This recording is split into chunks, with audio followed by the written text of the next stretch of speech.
Okay, another probability question this time. This isn't conditional, that they could put conditional into this, but this is the repeating question.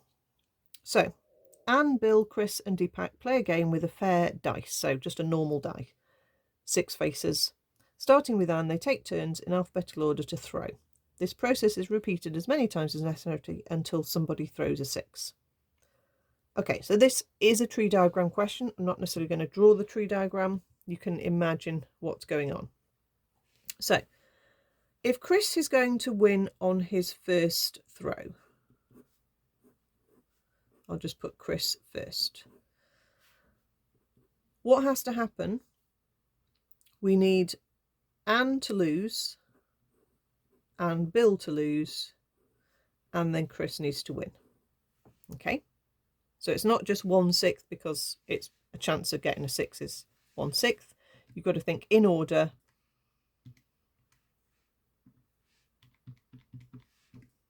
And that gives you a lose and then a win. So 25 out of 2/1/6.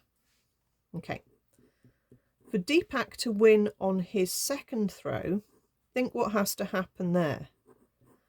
You need Anne, Bill, Chris, Deepak, then Anne, then Bill, then Chris. All of those have got to not roll a 6. So that was 7 times. So you would have 5/6 to the 7, and then the probability of Deepak winning on his second throw. So that's a ridiculous answer. Okay, let's see what that comes out as. 5/6 in a bracket power 7 times 1/6. Yeah, I didn't think it would give me a fraction. The numbers would be too large. Okay, so I could just round that to about 0.047-ish. If you're in doubt, write more decimal places and then round it, because they'll definitely give you the marks then. Okay, so if Anne gets a third throw, we're not saying she's going to win or lose on that third throw, but what has to happen for Anne to get a third throw is that you need the first 8. You need A, B, C, D, A, B, C, D. Okay, they all need to fail. So for Anne to get to the third throw, you need power 8. Okay, we're not following it with the 1/6 because it's not saying Anne wins on her third throw or Anne loses. It doesn't matter what happens on Anne's third throw. We've got to just get to her third throw. So we want 5/6 power 8. And again, not bothering with a fraction there. The numbers are too big. So that's approximately 0.233. Okay, you'd think power 8 would go down really tiny, but that's quite a big fraction. So power 8ing, it hasn't shrunk it enormously. Okay, so then the interesting question. Bill wins the game. So we need to figure out the probability that Bill wins on his first go. And that would be Anne loses, Bill wins. So that would be 5 out of 36. The probability that Bill wins on his second go, we would need A, B, C, D, A to all lose, and then Bill will win on his second go. So that would be power 5 there. Okay, so 3125, and then 6 power 6 is 46656. So silly fractions there.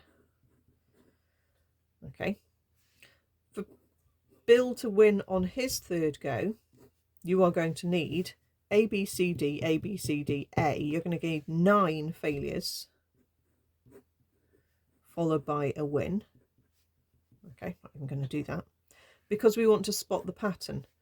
And what we've got is a multiplying factor between these answers, which is always an extra 4 5/6. Okay, because you've got 4 people to fail before your go comes around again. So what we've got is a GP here. When we want to work out the probability that Bill wins overall, we want to add up the sum of this sequence. Okay, so we need to find the sum to infinity of this sequence. And our sum to infinity formula is a over 1 minus r.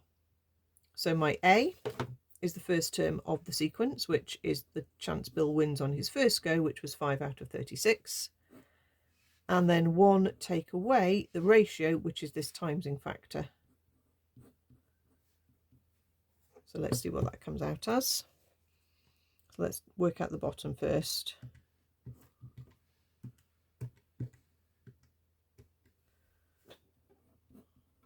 I mean, you can do it all in one go.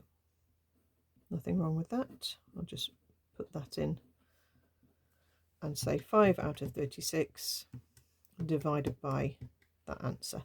And we get 180 out of 671, which you could turn into a fraction if you wanted. It's about 0.268.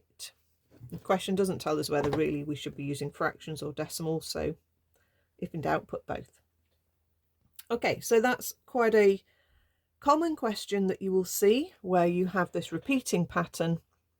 You have to figure out at least the first 2 terms of the sequence. If you know it's going to be GP, you don't really have to work out the third term.